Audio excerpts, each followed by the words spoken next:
Hello friends, इस video में हम लोग देखेंगे कि यहाँ पर ए मैट्रिक्स दिया गया है और बी मैट्रिक्स दिया गया है और हमें ए इंटू बी को क्या करना है, फाइंड करना है। यह क्वेश्चन 2023 और 24 में पूछा जा चुका है। तो ऐसे क्वेश्चन को हम लोग कैसे बहुत ही आसान तरीके से हम लोग करना सीखेंगे। तो चलिए देखते हैं। सबसे पहले ए डॉट बी लिखिए। अब यहाँ पर देखिए, इस मैट्रिक्स को ए वाली को पहले लिखिएगा। ए 1 - 2 3 -4 2 5। इस मैट्रिक्स को यहाँ पर डॉट इनटू मतलब यहाँ सॉरी फॉर दैट। अब यहाँ पर क्या करेंगे, 2 3, यहाँ पे 2 3 4 5 2 1। तो यहाँ पर देखिए ये हमारा मैट्रिक्स हो गया। अब इसी को हमें फाइंड करना है।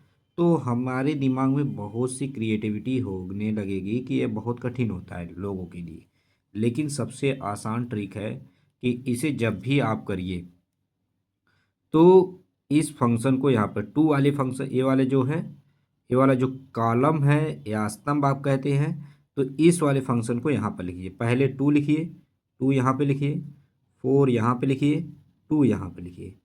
एक दिमाग में कॉन्सेप्ट करिए, पहले आप सीखिए इसे। तो इसे जैसे ही आप करोगे तो यहाँ पर क्या होगा, यहाँ पर देखो। अब देखिए, टू हमने यहाँ किया, टू का मल्टीप्लाई टू वन में करो तो 2 × 1 ये हो गया। अब 4, अब यहाँ पर देखिए माइनस है, यहाँ पर माइनस लगाओ। अब यहाँ पर 4 का मल्टीप्लाई 2 में करो तो 2 × 4।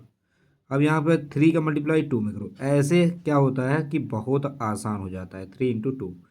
अब यही जस्ट इसका मल्टीप्लाई इसके एक स्टेप नीचे आ जाओ, ठीक है। तो यहाँ पर क्या होगा, 2 का मल्टीप्लाई -4 में करोगे तो -4 × 2।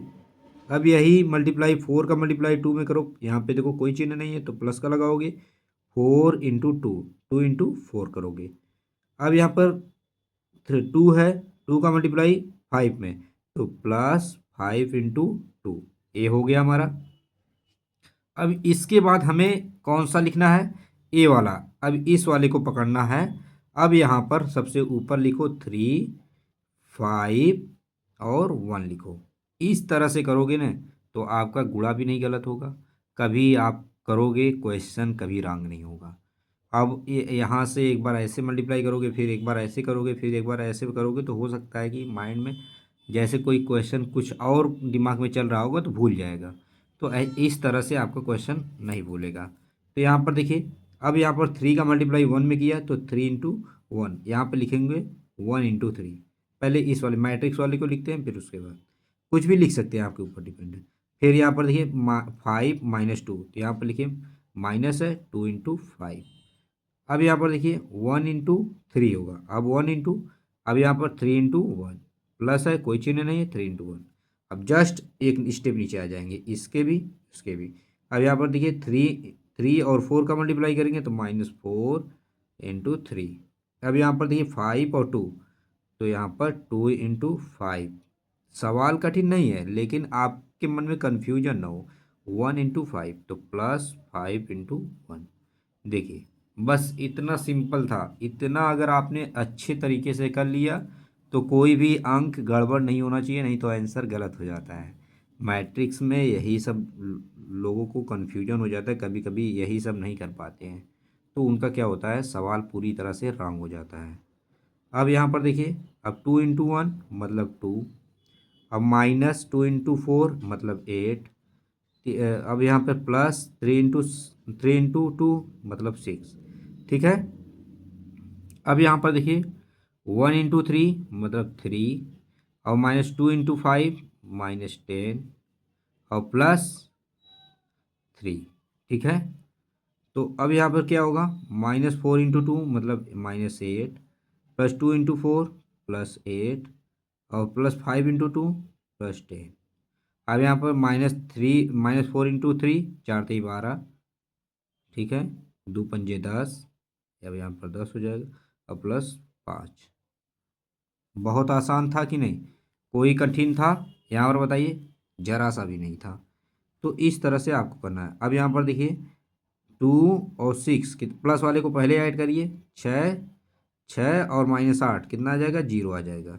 अब यहाँ पर देखिए 3 3 6 और 6 माइनस क्या है 10 है, तो माइनस की वैल्यू अधिक है इसलिए यहाँ पर -4 हो जाएगा, यहाँ पे -4 हो जाएगा। अब यहाँ पर देखिए माइनस माइनस प्लस, यहाँ पर -8 है, +8 है, ये कट जाएगा, 10 हमारा बच जाएगा, तो यहाँ पर 10 लिखेंगे। देखिए जब भी आप मैट्रिक्स करिएगा थोड़ा माइंड को रिलैक्स दीजिएगा, उसके बाद ही करिएगा। अब यहाँ पर देखिए प्लस वाले को पहले ऐड करेंगे, 10 और 5 15 हो जाएगा, 15 में से 12 जाएगा तो कितना आएगा, 3 आएगा प्लस में, तो यहाँ पर ये हमारा क्या हो जाएगा, आंसर हो जाएगा। देखिए इस तरह से आपको करना है, बहुत ही आसान तरीके से, मैट्रिक्स कठिन नहीं होता है, मल्टीप्लिकेशन करना कठिन नहीं होता है, लेकिन स्टेप को आपको फॉलो करना पड़ेगा। अब और इस ट्रिक को आप हमेशा याद रखिए, इस ट्रिक से अगर आप हमेशा करेंगे ना तो कभी आपका ये गुणा गलत ही नहीं होगा। मैट्रिक्स का जब भी मल्टीप्लाई करेंगे आपका कभी रॉन्ग नहीं होगा। इस वे से अगर आप करते हैं कॉन्सेप्ट क्लियर रहेगा हमेशा के लिए, और कोई कन्फ्यूजन नहीं होगा कि बार बार एक बार इसका मल्टीप्लाई करो फिर एक बार इसका मल्टीप्लाई करो फिर एक बार ऐसे करोगे ना तो कन्फ्यूजन हमेशा बन रहेगा। क्योंकि हमने करके देखा है इसलिए बता रहा हूँ। तो आप लोग भी यही आजमाइएगा एग्ज़ाम में, नहीं तो पीछे पीछे वाले पेपर पे लिख लीजिएगा, उसके बाद यहाँ पर मल्टीप्लाई जैसे बन जाएगा उसके बाद यहाँ पर लिख दीजिएगा, छाप दीजिएगा। ठीक है, अगर वीडियो अच्छा लगा हो तो प्लीज़ लाइक करिएगा, चैनल को सब्सक्राइब करना मत भूलिएगा। Thank you.